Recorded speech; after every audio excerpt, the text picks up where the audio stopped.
ani mul'atan qaba badheera geessisuuf humna yoo na beekama ani mul'atan qaba mul'anni koo ni dhagooma ittiin fufu si'achi barri rakkoof gidiraa fuuldura kana oromoof haara galfiitu jira ani mul'atan qaba salphannee boquun cabnu qe'ee abbaa keenya irratti nuuni awwaalchan namni jiraanni argina malee bilisummaa isa sirrii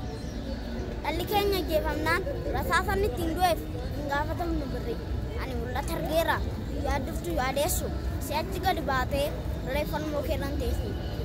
yuunivarsiitiif kolleejjitti yommuu ergattu dhala teessee karaa hin laaltu du'aa moo fayyaa galaa qopheessiteetu edda wanta eebbasaan malu badhaasa baatee malee rasaasa baatee hin galu ani mul'atan qaba rakkoo keessa akka baanu olmi gamoo ijaarrannaan ni waardiyyaan taanu eeyyee mul'atan qaba bakka yaadne akka geenyu si'acha afaan keenya harkiiloo malee qallittiidhaan hin dhageenyu wal cabsuun wal balleessuun kaayyoo saamti yoomuu ani mul'atan qaba oromoon akka tokkoon karaadhaaf gad taa'ee akka wal dhaggeeffatu akka jaalala dhugaan irree isaa jabeeffatu ani mul'atan qaba.